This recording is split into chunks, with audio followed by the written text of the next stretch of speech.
Hello, my name is Mukesh. Welcome to the third part of the video series. Now, if you haven't seen the first and the second part, I would suggest that you first watch those and then you can come back to the third. For those who have, let's begin. Alright, let's talk about music for a bit. Now, no matter what instrument you're playing, it will have these notes. So you have A, B, C, D, E, F, G, and then it goes back to A. Between some of these notes, you will have some other notes. So anything that comes before B is a flat for that, and anything that is, say, a little sharper than A, it is called A sharp. So you have a note between A and B, which is called an A sharp or a B flat. There is nothing between B and C. Between C and D, there is a C sharp or a D flat. Between D and E, there is a D sharp or an E flat. Nothing between E and F.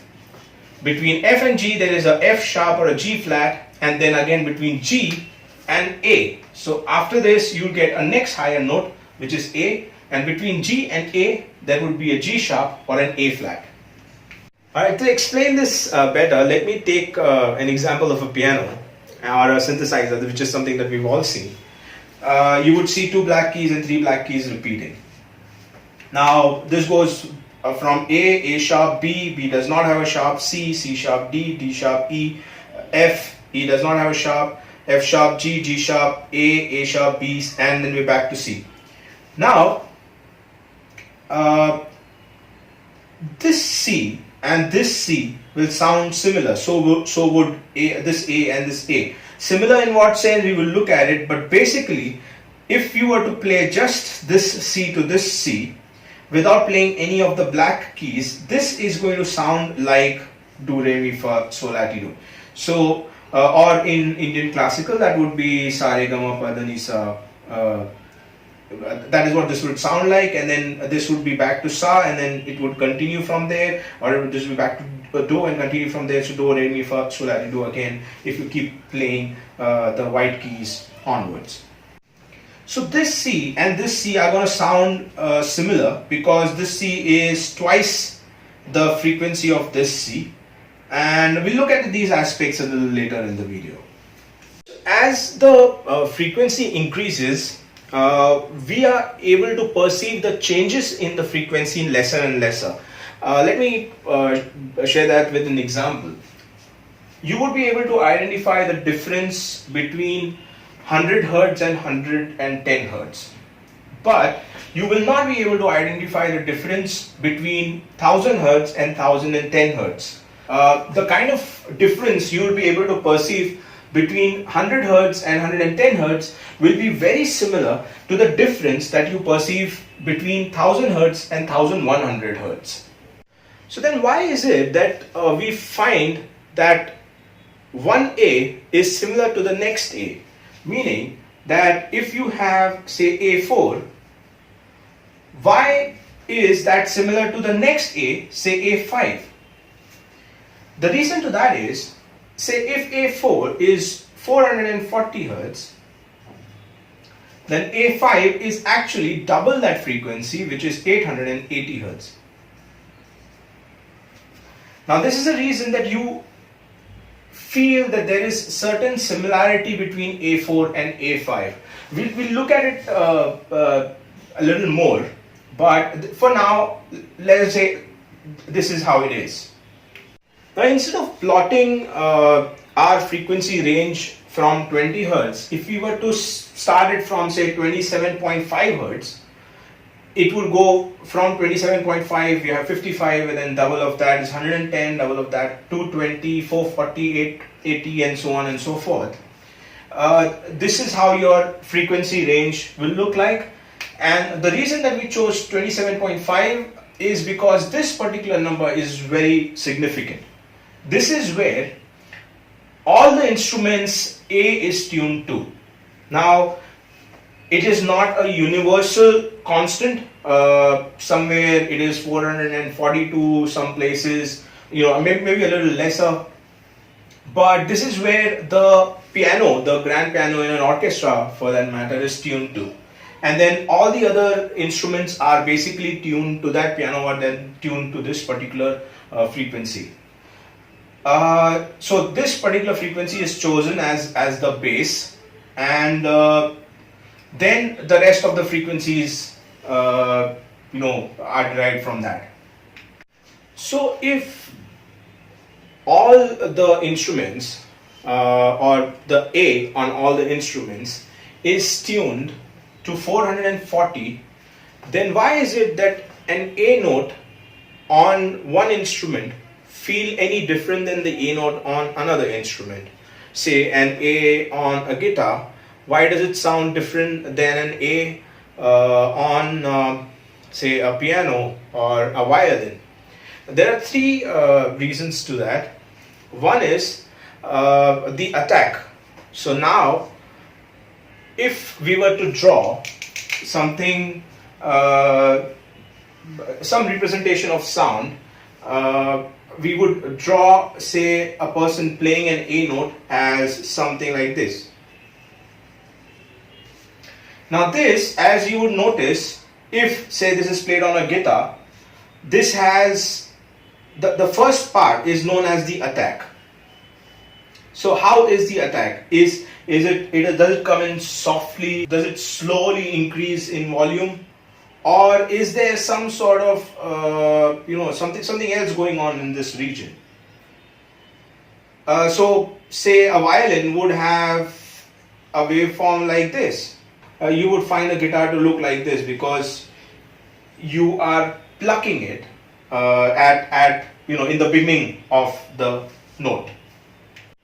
Second thing, or the second difference, why a piano and a guitar, why the same note on the piano or the guitar would sound different, that is basically because no instrument, even when we talk, in fact, so voice instrument is a single frequency. Every note or every frequency is accompanied by something which is known as the harmonic overtones of that particular frequency.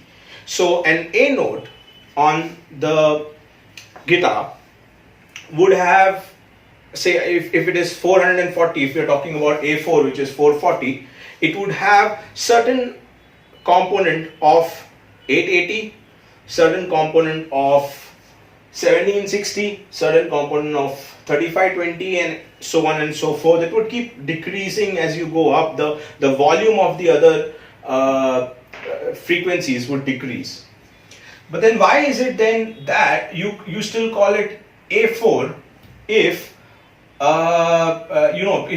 if say A4, which is 440 hertz, has another frequency which 880 hertz, and this frequency and this frequency? Because let's look at it from with an example.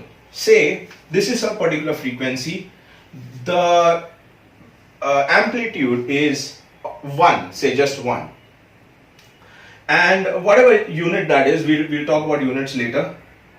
This is accompanied by this frequency, which is twice this frequency. As you can see, there is one cycle, and here there are two cycles, right? If these two frequencies are combined, I have drawn the first frequency in green here, the second frequency in red here. Now if we combine these two frequencies together, here we have equal volumes. Do remember that the volumes could be different, but what do we get as the third output? So at some place where this is 1 and this is approximately, it will be lesser than 1 because this reaches 1 here. This will be lesser than 1. So at this point, this will be like, say this is 0.75 and this is 1. So this is 1.75 at this particular point.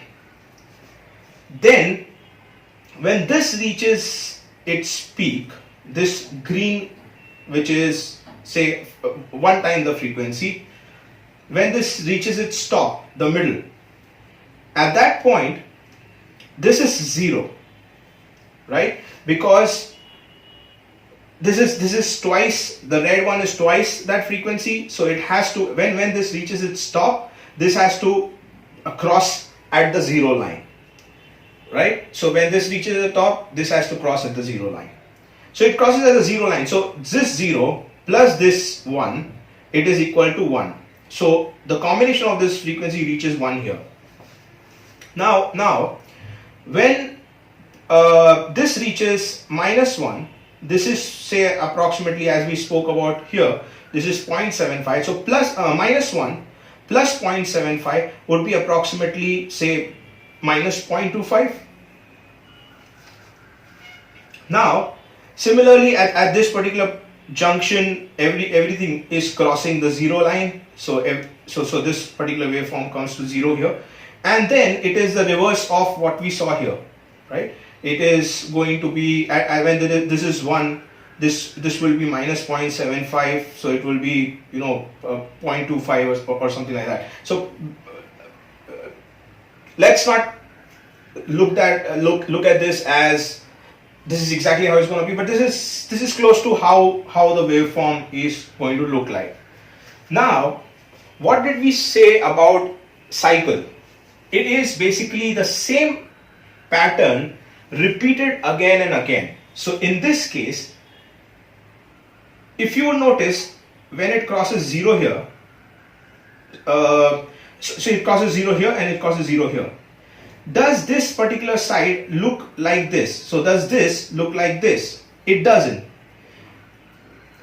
This entire thing looks a completely different waveform. Now we know that if we were to continue this particular wave, if we were to continue and we were to continue this, it is just going to be a repetition of this entire waveform. So if this is how this is going to continue, so then this entire thing would be called as one cycle, right? Because that is how we spoke about a repetition of a cycle. So this entire thing looks like one cycle, and this is what is repeated. Hence we say that this particular wave is at 440 hertz, which basically means it is going to be this, which is going to be repeated 440 times in a second, just like this one. So this is what is called as the fundamental frequency. This is a fundamental frequency, and the rest are harmonic overtones. The lowest frequency in a combination of waveforms is the fundamental frequency of the resultant waveform. So we looked at two things. One is the attack, which is how does the note really begin. Then we saw how does the note continue, which basically means how much of the higher frequency content is present in the original frequency. The volumes of the other frequencies and the pattern, and when they come in, all of that is going to change how this particular the resultant wave is going to look like, and that is what distinguishes the sound of a piano to the sound of a guitar. The third and the final thing is the decay. How does the note end? Does it end like this, or does it end like this? So it basically tells you or gives you that feeling, that perception of how it is kind of going from a higher volume to 0. So those are the three things: the attack, the harmonic overtones, and the decay, which make the same note on one instrument sound different than the same note on another instrument. Well, that will be all for now. I hope the video has been informative for you. Thank you for watching, and I hope I see you in the next video.